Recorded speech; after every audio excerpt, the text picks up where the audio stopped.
Então, há limitações, sim. Há limitações. E de resultado também, né? Tem o clareamento numa menina de 15 anos que vai debutar e o clareamento dela em uma sessão, ela vai ficar com o dente super branco. E tem de uma pessoa de 40 anos que já tomou não sei quantos litros de café na vida, que já fumou ou fuma, aí é outra cor de dente. Aí o resultado final também vai ser diferente, as necessidades de sessões vão ser diferentes. Tem tudo isso.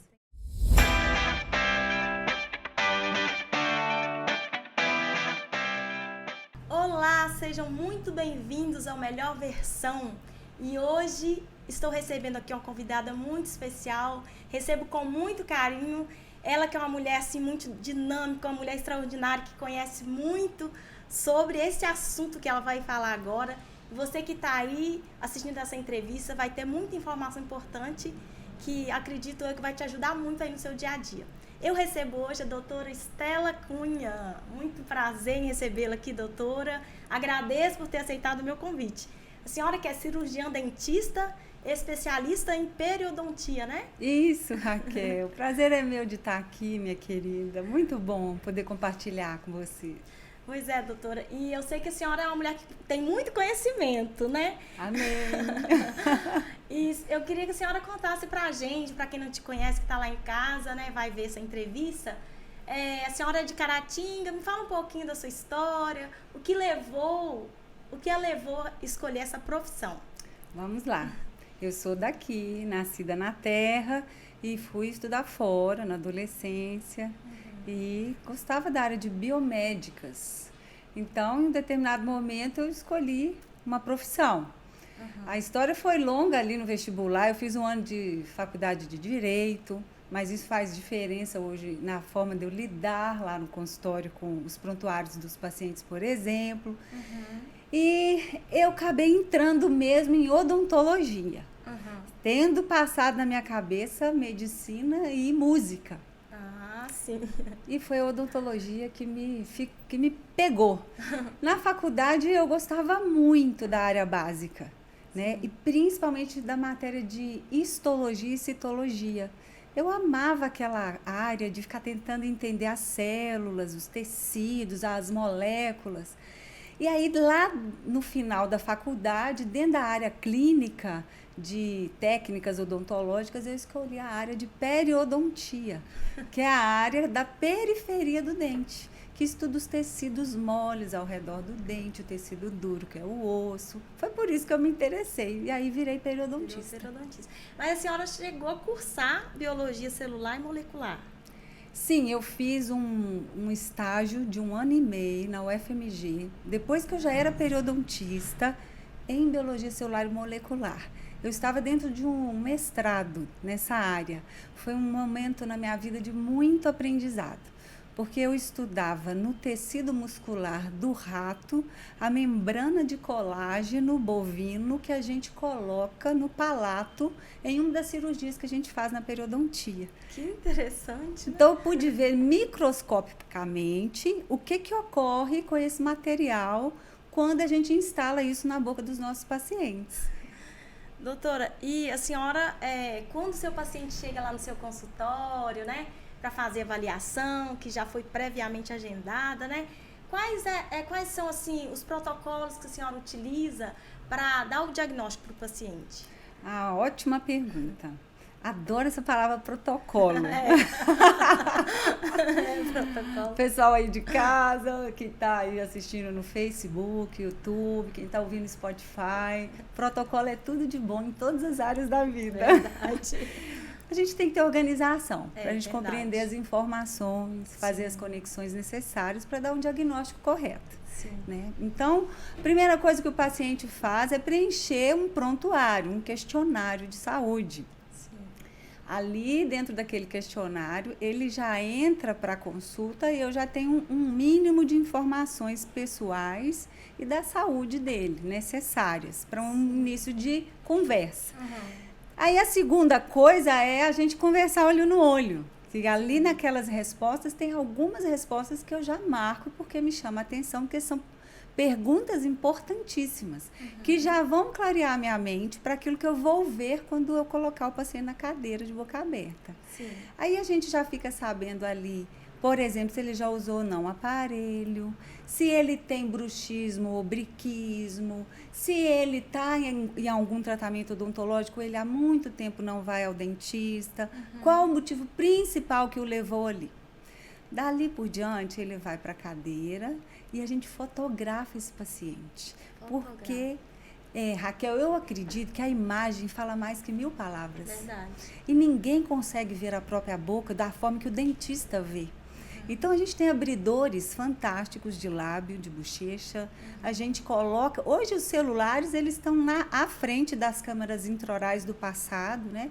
Então, a gente tem um celular específico só para isso, para fotografia.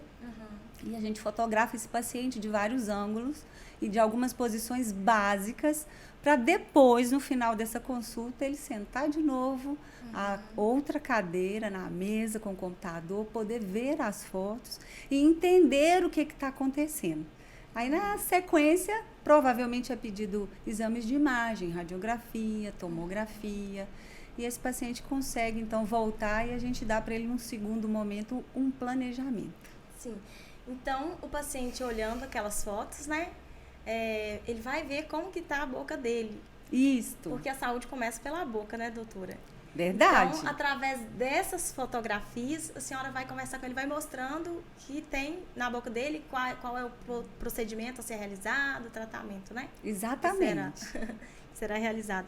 E, doutora, quais são os cuidados, assim, preventivos bem básicos para uma pessoa ter uma saúde bucal, por exemplo? Ah, muito bom.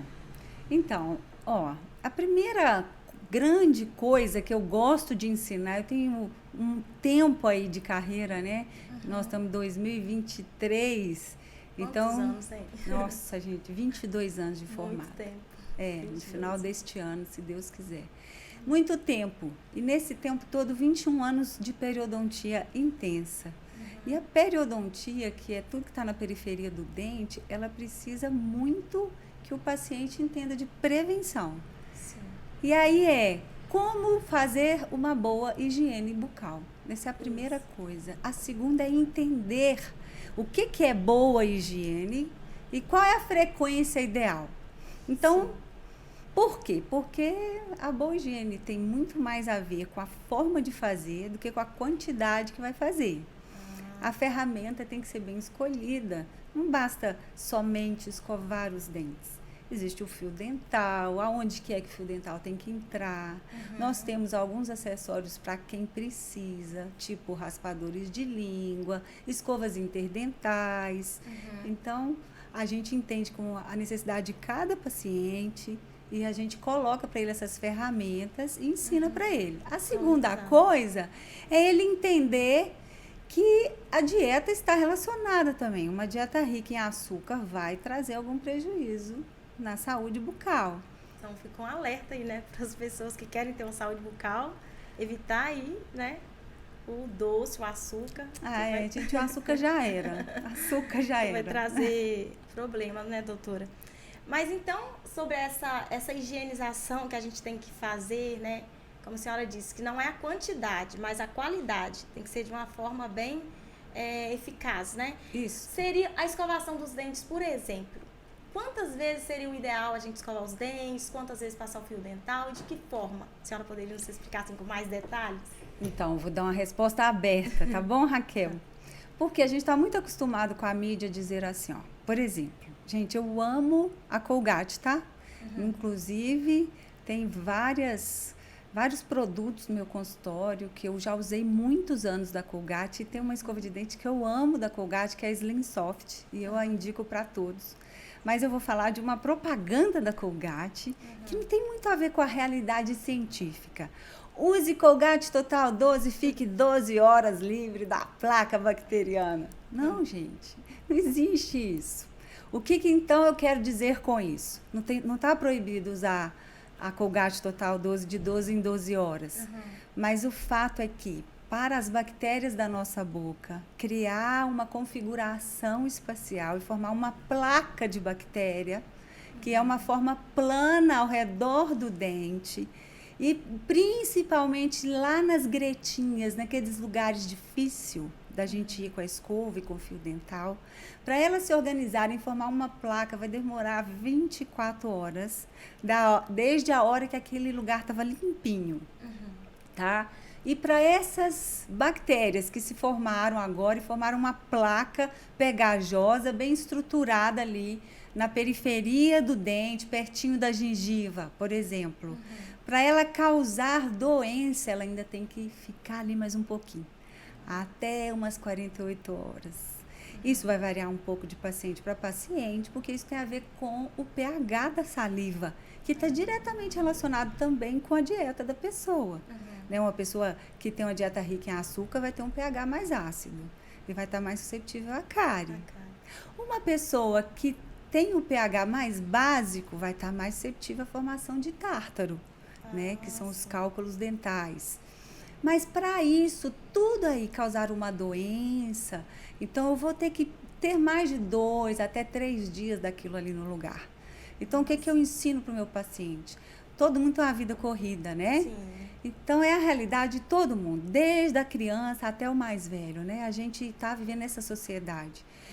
Eu peço para o meu paciente encontrar um horário no dia, e neste horário, todos os dias, a cada 24 horas, ele fazer uma excelente higiene oral.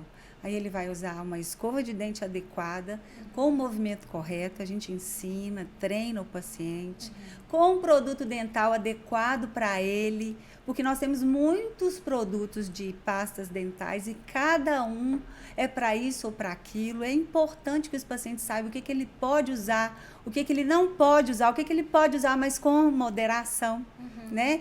E depois de usar uma boa escovação, fazer um bom uso do fio dental.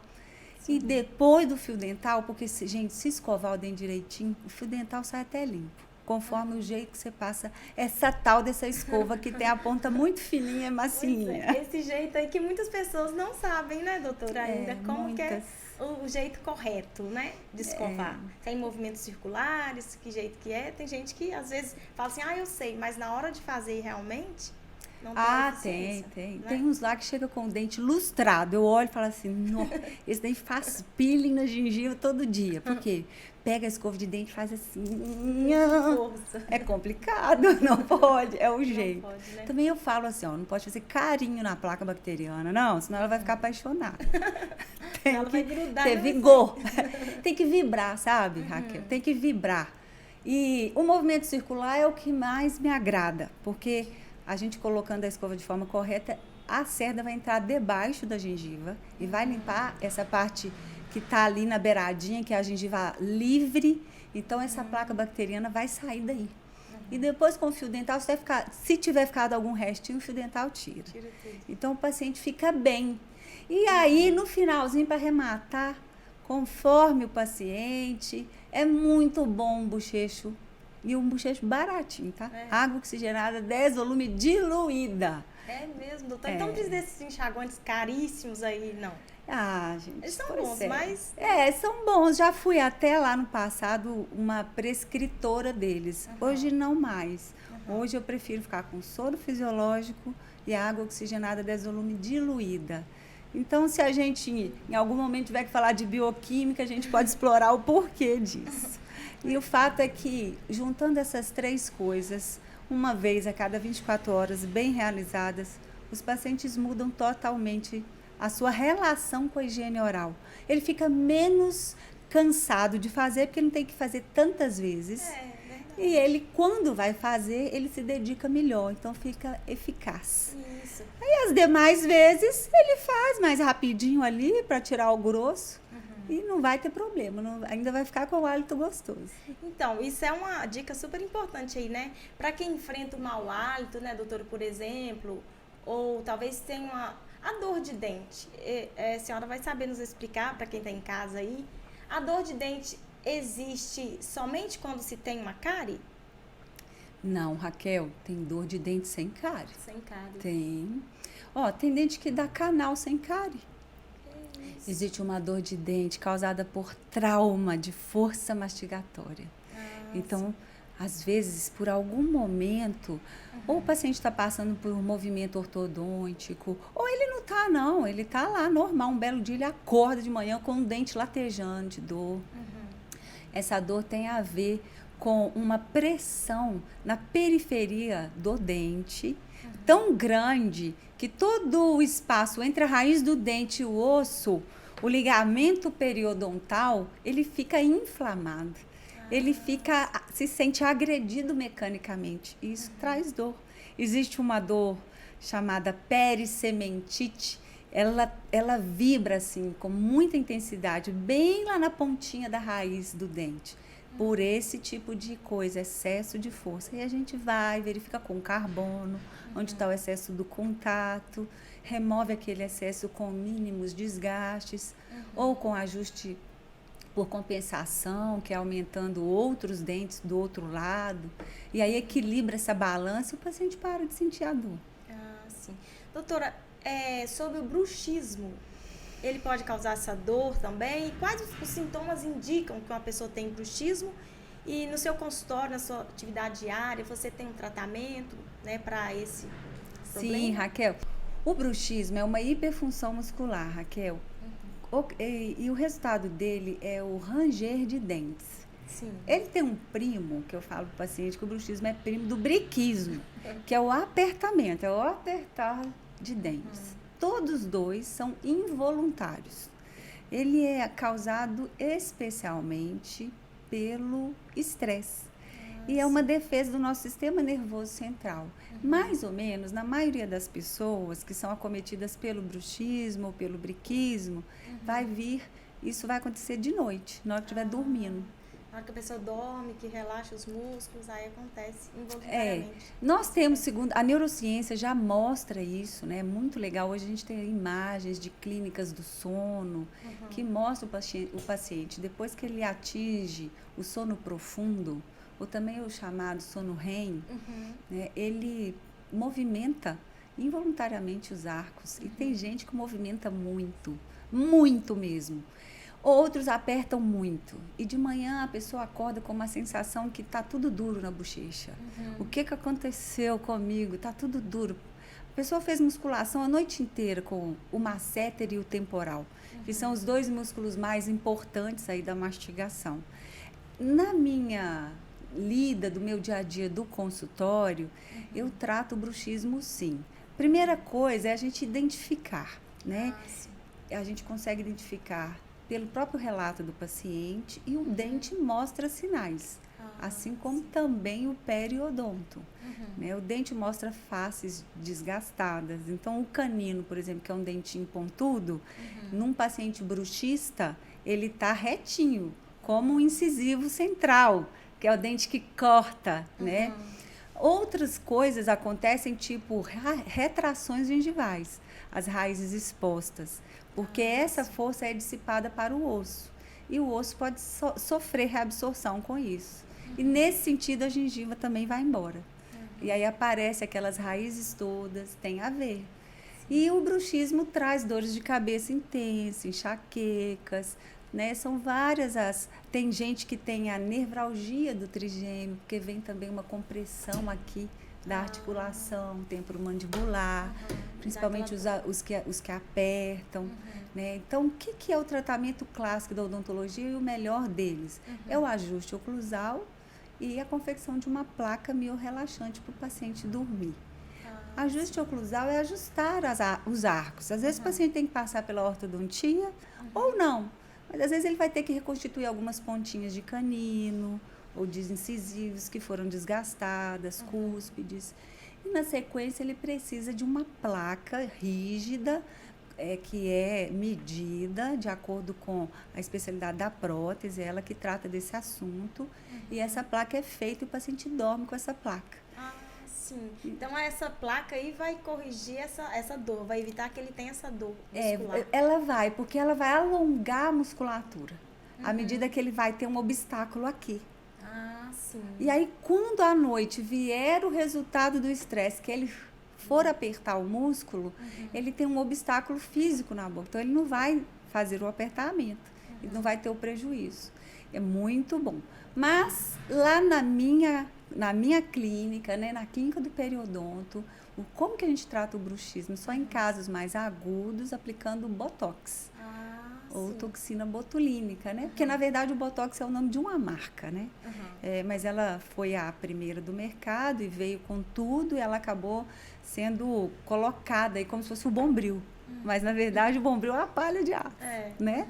Então, a toxina botulínica, ela tem a função de relaxar músculo. E aí a gente aprende essa técnica, né, na área da harmonização orofacial. E a gente pode aplicar isso no masseter, né, 2 pontinhos no masseter, 2 no temporal. E o paciente, ele sente um alívio muito grande. Então, essa toxina botulínica, ela é usada para esse tratamento e vai trazer um resultado muito eficaz, né? Sim, foi até por isso que ela entrou no mundo da odontologia. Depois dela é que veio todas essas outras coisas que nós estamos vendo por aí, de ácido hialurônico, fios, harmonização orofacial, mas tudo começou com o tratamento do bruxismo e do briquismo pela toxina botulínica. Sim, doutora, então, a toxina botulínica, porque hoje as pessoas utilizam muito na estética, né? Mas o tratamento dela inicial foi para esse fim aí, né? Exatamente, Raquel. Como o dentista pode atuar do osso hioide até aqui, ó, o início da raiz do cabelo, toda essa área aqui é competência do cirurgião dentista. Então, sim. nos foi dado também a chance de usar a toxina botulínica na face. E aí a gente consegue hoje aplicar no músculo da testa, ao redor dos olhos e fazer as mulheres de 40 parecer de 30, as de 30 às vezes de 20 e para por aí. As mulheres amam, né, o resultado. Doutora, mas, por exemplo, o sangramento na gengiva, senhora que é cirurgiã, sabe bem sobre isso, né? O sangramento na gengiva e a sensibilidade nos dentes. Como é o tratamento que a senhora utiliza para resolver esse problema do paciente? Ótima pergunta, Raquel. Inclusive, no questionário de saúde bucal do prontuário da clínica do periodonto, tem a única pergunta que tem em negrito é essa, se a sua gengiva sangra. E depois que o paciente chega lá dentro, ele responde, ele nunca percebe que está em negrito. Aí eu mostro para ele, ó, tá vendo essa pergunta que ela está em negrito? Aí eu explico para ele, a gengiva sangrando para um periodontista é igual a glicose alta para o endocrinologista. A gente tem um sinal clínico de uma inflamação, ponto. Agora, que grau que é essa inflamação? É uma gengivite inicial? É uma gengivite aguda? É uma gengivite crônica? Quais são essas diferenças aí, né? Então, assim, a gengivite, ela é resultado, no geral, de uma má higienização caseira. É aquela placa bacteriana que fica ali debaixo da gengiva marginal livre, a gengiva que está na beiradinha ali do dente, onde as pessoas deviam aprender a entrar com o fio dental lá dentro, abraçar, afundar e puxar. Abraçar, afundar e puxar, para um lado e para o outro. Né? Se a pessoa não consegue higienizar aquilo ali dentro, em algum momento a placa bacteriana ali é formada. A evolução da placa bacteriana para ocasionar doença está também diretamente ligada ao sistema imunológico daquela pessoa. Então, uma pessoa mais suscetível às bactérias que vão ocasionar a doença gengival, ela vai inflamar a gengiva mais rápido. E essa inflamação é um sinal de, tô doente, me ajuda, porque a gengiva não dói. Pois é, isso que eu ia perguntar para a senhora. Geralmente os pacientes não reclamam que dói. Não reclama que dói, ele só fala que sangra. Dói, gente, dói. Raramente dói. E a sensibilidade que você citou, isso Sim. dói. Isso pode ser consequência de uma gengiva doente, sim. Mas a gengiva em si, porque ela está ali sangrando, com placa de baixo, o paciente não corre no dentista por causa disso, não. Ele sente um incômodo, mas não chega a ser aquela dor horrorosa. Então, no primeiro momento, é ensinar o paciente a higienizar. Porque enquanto tiver só placa pegajosa, ele aprende e em casa mesmo ele remove e fica bom. Agora, se essa placa já tiver ficado ali mais dias, né? Até ali por volta de 72 horas, ela já está suscetível a formar cálculo. ela endurece, porque ela recebe o cálcio que está ali livre, o íon cálcio na saliva, ele sai da saliva, vai para a placa por atração eletrostática e forma o cálculo dental. Chamado tártaro? Exatamente, nosso vulgo tártaro. Ali não tem mais jeito, precisa do dentista para tirar. Sim.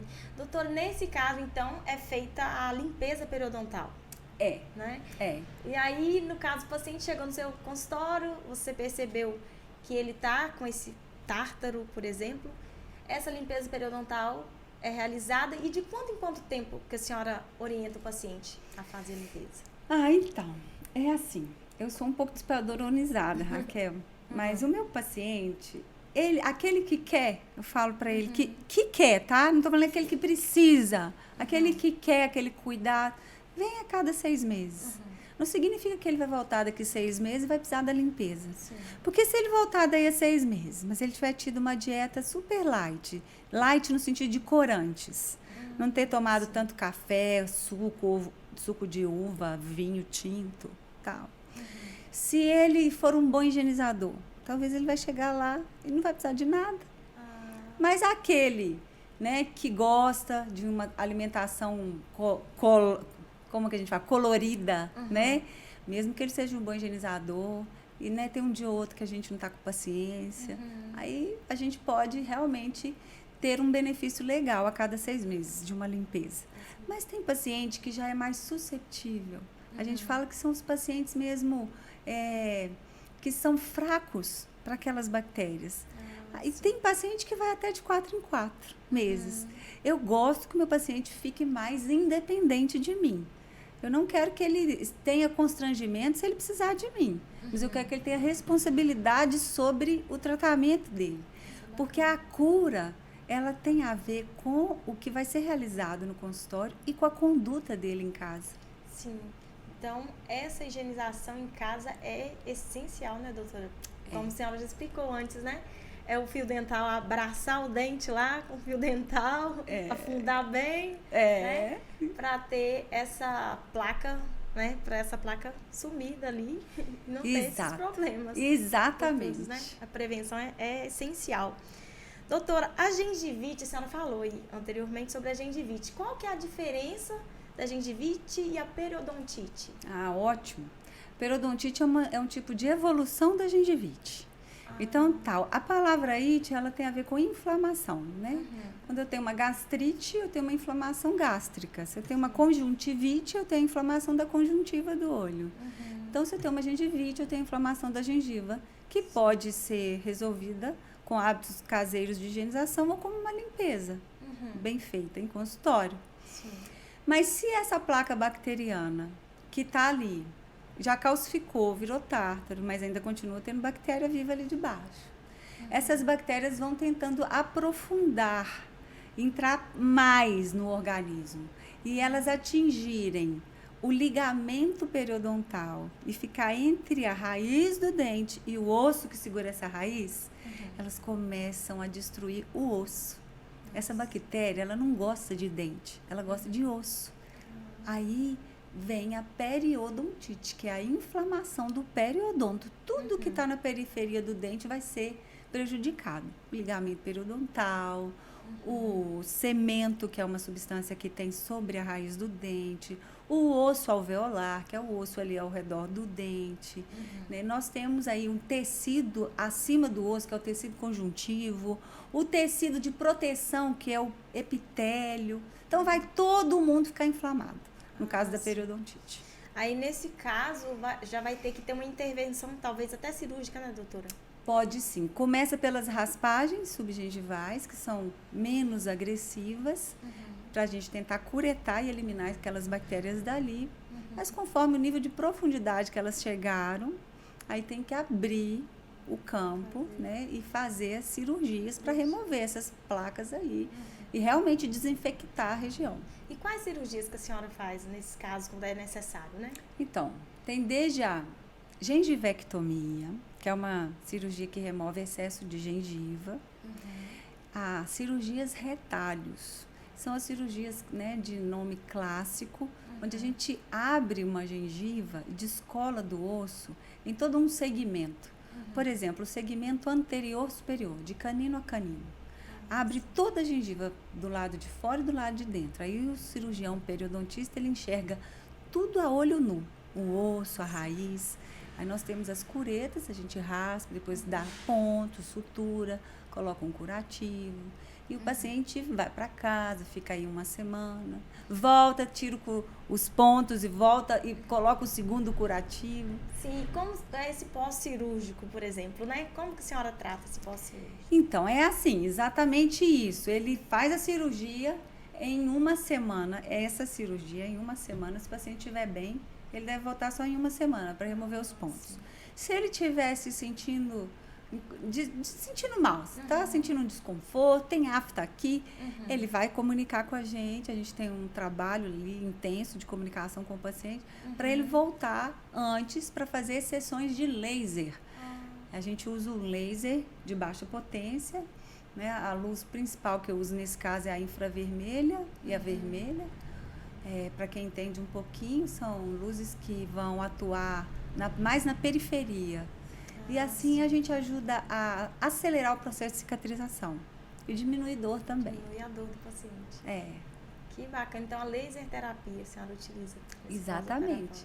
Para isso também. A laser terapia é usada para muitas coisas. Né? A pessoa que tem herpes, nossos pacientes já sabem. Tem herpes, vai lá, nem estoura.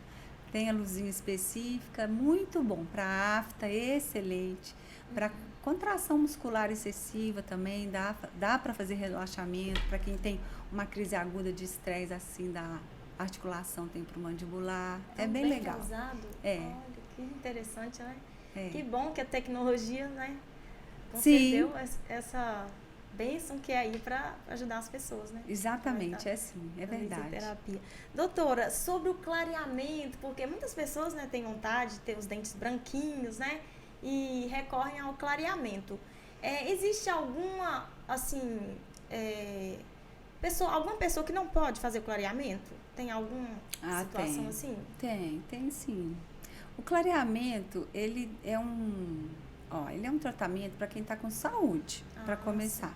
Se eu estou com problema de cárie, se eu estou com restaurações infiltradas, eu preciso de entender primeiro um planejamento para isso, remover cáries, mesmo que seja colocado aí materiais restauradores provisórios, mas que impermeabilizem o dente para que ele possa ser submetido aí ao produto que fica sobre a superfície, né, que a gente chama de vestibular, do lado de fora dos dentes.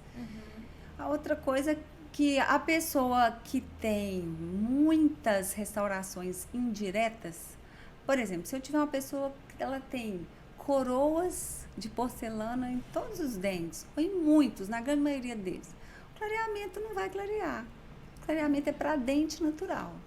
Se é uma pessoa que tem recessão gengival grande, muita sensibilidade ao frio, ao quente, primeiro tem que resolver o problema da sensibilidade, para depois fazer o clareamento. Então, há limitações, sim. E de resultado também. Né? Tem o clareamento numa menina de 15 anos que vai debutar, e o clareamento dela, em uma sessão, ela vai ficar com o dente super branco.